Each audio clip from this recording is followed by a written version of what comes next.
Saudara kasih, hari ini di dalam memperingati hari kenaikan Yesus Kristus ke surga, kita akan lihat firman Tuhan yang menjadi pembacaan kita dalam Kisah Rasul 1 ayat 9.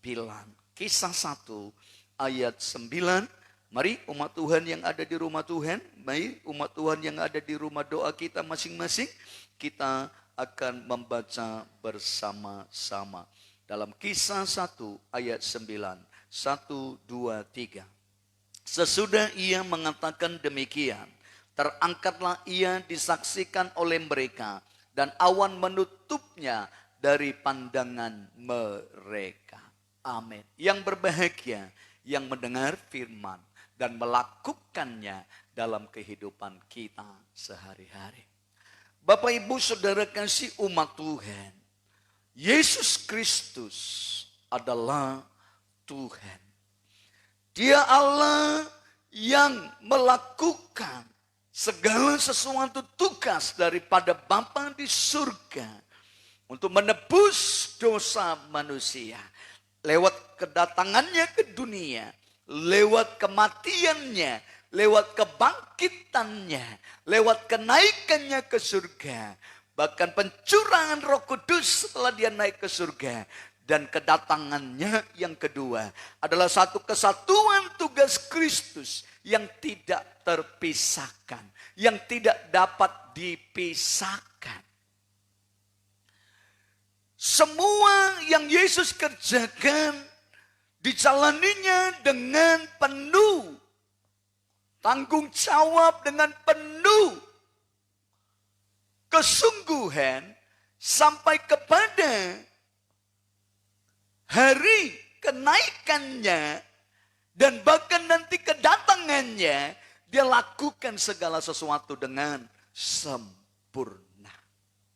Saudara kasih, lembaga Alkitab tema katakan Yesus terangkat ke surga. Inilah yang menjadi tema kita.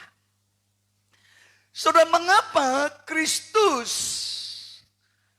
pada saat dia naik ke surga, dia harus mengajak umat Tuhan, murid-murid sebanyak 500 orang untuk menyaksikan Kristus terangkat ke surga. Supaya 500 orang ini akan menyaksikan kepada banyak orang, dan banyak orang akan menyaksikan kepada orang lain lagi, dan akhirnya dengan firman Tuhan yang sampai kepada kita, kesaksian para murid-murid, maka sampai kepada kita bagaimana proses Kristus terangkat ke surga. Yesus melakukan hal ini dengan mengumpulkan murid-muridnya supaya semua orang dari generasi ke generasi akan benar-benar menyatakan, akan benar-benar memahami, akan benar-benar percaya bahwa Yesus benar-benar terangkat ke surga. Amin. Sehingga saudara, apapun pengajaran yang datang bahwa Yesus tidak pernah mati, ada yang mengatakan Yesus digantikan di salib, ada yang mengatakan Yesus mayatnya dicuri, ada yang mengatakan Yesus tidak terangkat ke surga, kita tidak akan goyah karena murid-murid menyaksikannya, karena Yesus memberi kesempatan kepada 500 mata, pasang mata untuk menyaksikan Yesus naik ke surga.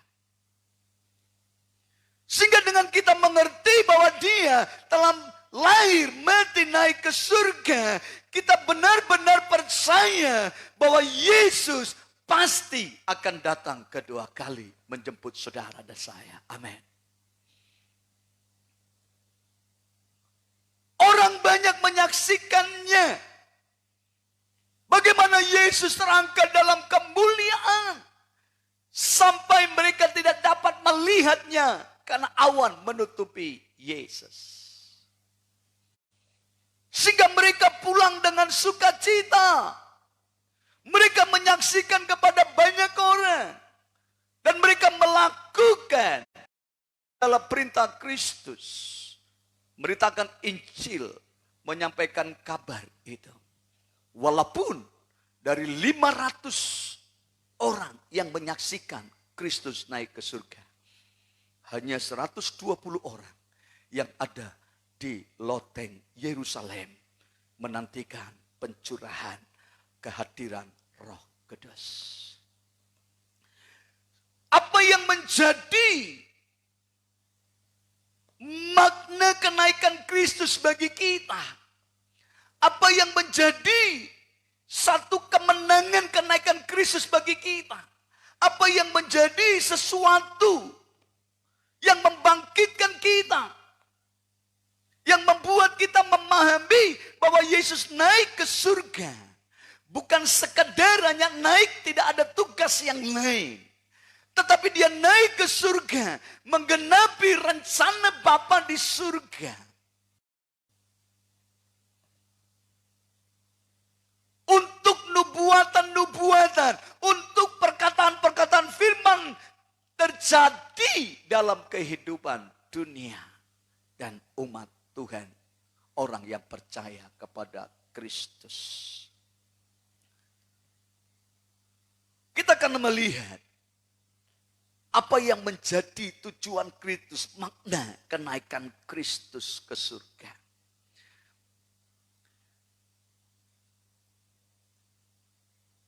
Yang pertama,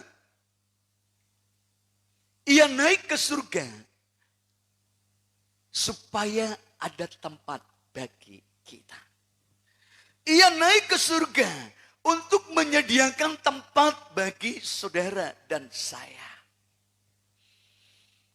Sebelum dia mati, dia berkata dalam Yohanes 14, rumah Bapakku banyak. Tidak demikian tentu aku mengatakannya kepadamu. Sebab itu untuk menyediakan tempat bagimu.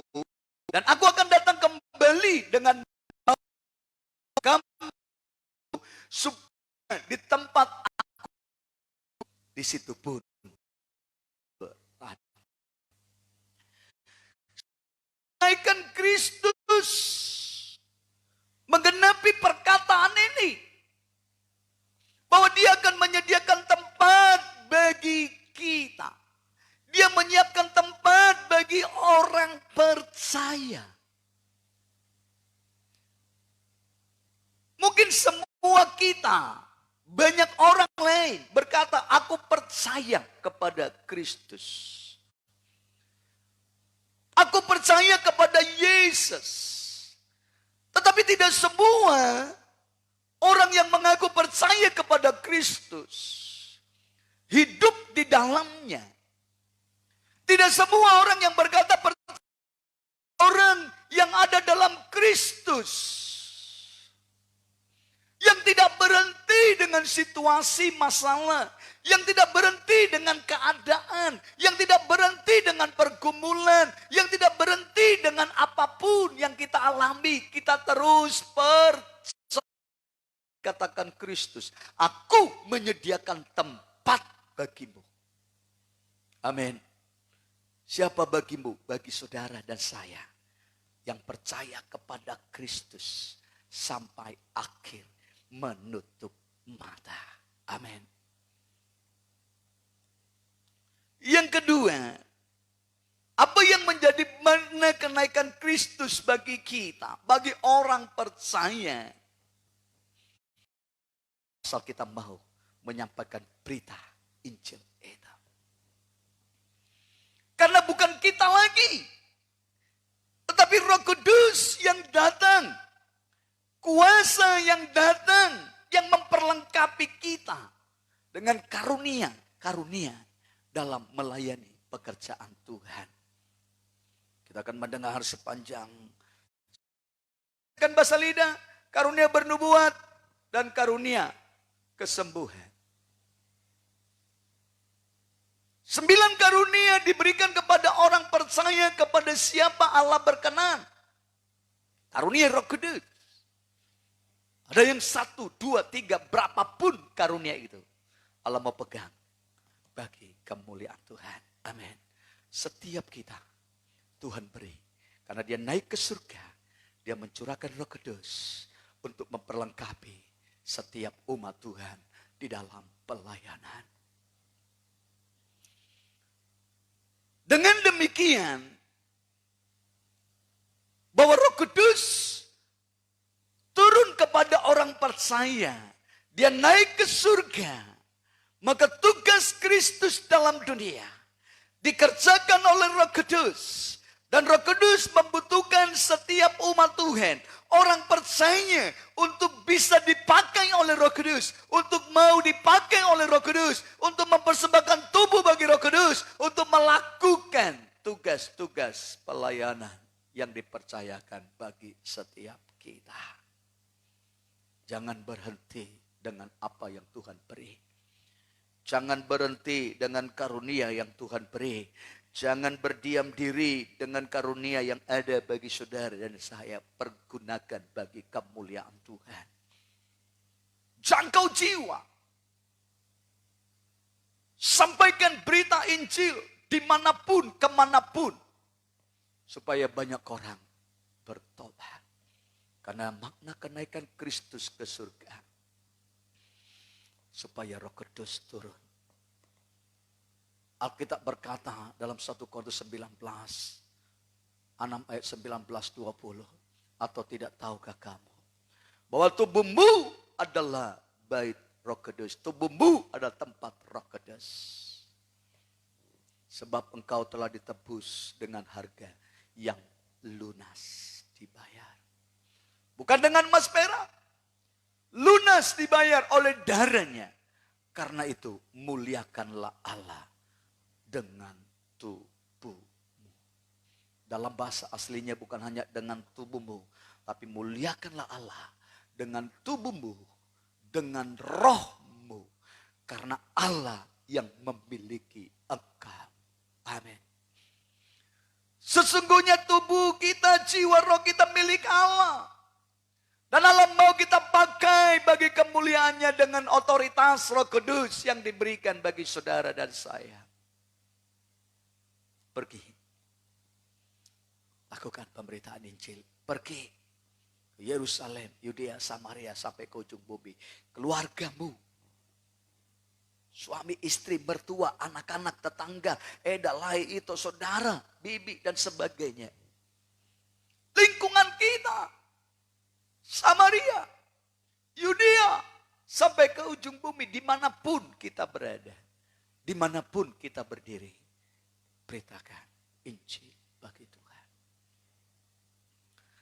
Yang ketiga,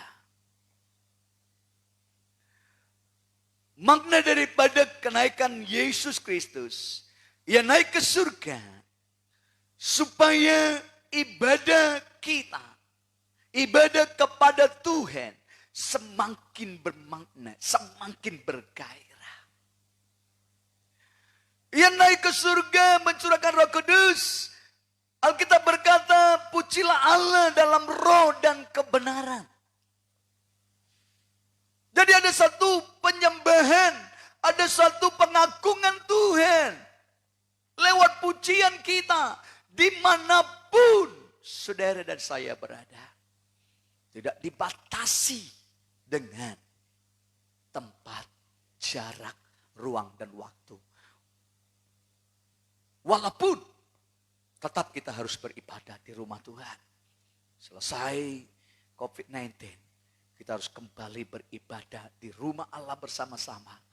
Walaupun live streaming medsos tetap berjalan, tetapi kita akan kembali bersekutu. Karena perintah Tuhan, jangan tinggalkan jam pertemuan ibadahmu.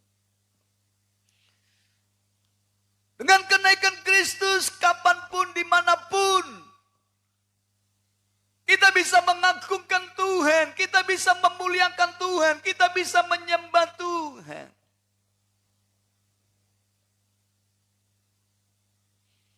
Tidak tergantung dengan kata-kata yang indah. Tidak tergantung dengan tempat yang megah. Tidak tergantung dengan situasi apapun. Allah mau dengan kenaikannya ke surga, kita bebas memuji, memuliakan Tuhan. Karena pada saat dia berkata di kayu salib, tetelestai, sudah selesai. Ke dalam tanganmu aku serahkan nyawaku. Tirai di bait Allah terbelah dua. Yang memisahkan ruang maha kudus dengan ruang kudus. Yang tadinya yang bisa berjumpa dengan Tuhan hanya imam besar. Yang dipilih, yang dikhususkan. Tidak bisa semua orang menghadap Bapa di surga. Dengan kehadiran Kristus. Dengan kematiannya, kebangkitannya, kenaikannya ke surga. Saudara dan saya, kapanpun bisa berkata, Aba, Bapa, Aba, Bapa. Kapanpun kita bisa berkata, ku naikkan syukurku.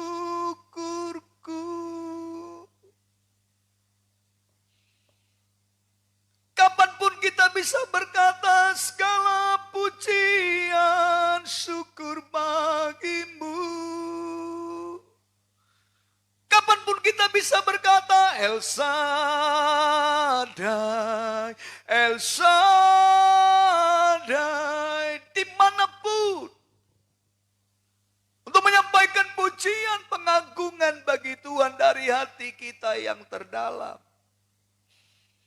Menyenangkan Tuhan, memuliakan Tuhan. Saya akan simpulkan firman Tuhan. Dan kita akan masuk dalam perjamuan kudus. Kenaikan Yesus ke surga. Dia naik bagi kita. Dia menggantikan posisi kita. Yang harusnya kita yang mati. Kita yang binasa. Yesus menebus kita. Sehingga kita hidup dalam kemuliaan Tuhan. Hidup dalam jaminan Allah. Surga yang kekal. Yang harus kita pertahankan sampai akhir. Kenapa yang menjadi makna kenaikan Kristus?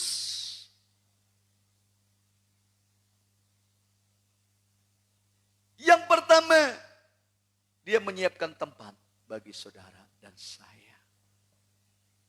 Dia sediakan tempat bagi setiap kita. Karena itu saudara, Allah mau. Jangan biarkan tempat itu kosong. Biarlah di tempat itu ada nama kita. Allah telah menyediakan tempat bagi kita. Mari kita akan ke sana untuk mengambil, menduduki, mendiami tempat yang Allah sediakan bagi setiap saudara dan saya. Di dunia kita hanya 70, jika mampu 80 tahun penderitaan yang akan kita alami. Tapi di surga hidup selama-lamanya. Amin. Yang kedua, makna kedatangan Kristus dan kenaikannya ke surga. Kebangkitan dan kenaikannya ke surga. Bahwa ia naik supaya Roh Kudus turun. Mengurapi kita, menolong kita, menyertai kita, memakai kita, mengurapi kita. Sehingga bukan kita lagi, tetapi Kristus di dalam kita. Siapa kita yang bisa berdoa orang sembuh? Siapa kita yang bisa berdoa orang kerasukan setan dilepaskan? Bukan kita. Tetapi Roh Kristus, Roh Kudus yang ada dalam kehidupan saudara dan saya. Singer pemain musik maju ke depan. Yang ketiga, apa makna daripada kenaikan Kristus?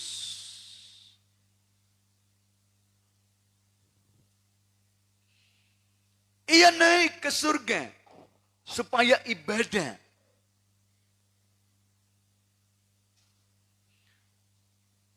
penuh dengan makna, penuh dengan sukacita, semakin bergelora, bersukacita.